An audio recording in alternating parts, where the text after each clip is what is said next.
Kevin Durant sinigawan at susugurin pa ang kanilang head coach kanina.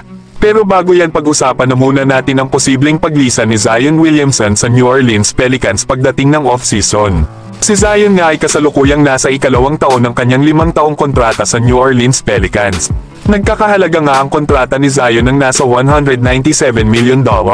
Alam naman natin na ang kontrata ni Zion ay may kondisyon na dapat nitong sundin sa kanyang kalusugan at timbang.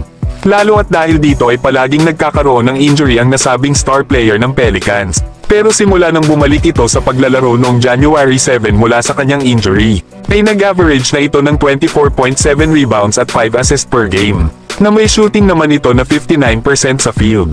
Ayon pa sa mga report ay ilang mga kupunan daw ang nagpapakita ng interest dito kay Zion Williamson. At possible nga na makisali dito ang Los Angeles Lakers para kunin itong si Zion para maging kapartner ni LeBron at Luka Doncic. Para nga daw makuha ng Lakers ang nasabing star player ng Pelicans, ay maaari nilang i-offer sila Austin Reeves, Rui Hachimura at ang 2026 at 28 first round picks. Napanigurado na kapag nangyari ang trade na ito ay ang Los Angeles Lakers ang may pinakamalakas na Big Three sa likod nila LeBron James, Luka Doncic at Zion Williamson. Pero kayo mga idol, ano ang masasabi nyo dito? Samantalang malapit na magsimula ang playoff sa NBA. Nagsisilabasa na ang malalakas na teams, baka isa na ang mga kupunan nyo sa mga nagsisimula ng umarangkada. Kaya maganda ngayon na pumili ng team na tatamaan at kung tama ang pili mo ay jackpot ka. Madali lang naman sumipat ngayon lalo at marami sa ngayon ang malalakas na kupunan. Kaya alam nyo na ito mga idol na sa comment section ng ating link. Maganda pa naman ngayon ang mga maglalaban. Samantalang sinigawan at akmang susugurin na ni Kevin Durant ang kanilang head coach na si Mike Budenholzer kanina during ng timeout sa first quarter laban sa Lakers. Mukhang mainit ang ulo ni Kevin Durant lalo at natatambakan na sila ng Lakers ng mga oras na yon. At hindi ata gusto ni Kevin Durant ang nangyayari sa mga pinapagawa sa kanya ng coaching staff kasama si Mike Budenholzer. Hindi na nga rin ito bago sa dalawang mga idol. Dahil nitong buwan lang din sa pagkapanalo nila sa Los Angeles Clippers.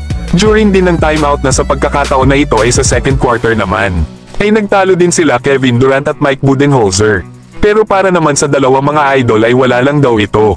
Mukhang napay-pressure ang Phoenix Suns mga idol at itong si Kevin Durant. Lalo at tagilid nga sila sa ngayon na makapasok maski man lang sa play-in spot para magkaroon pa sila ng pag-asa na makapasok sa playoffs.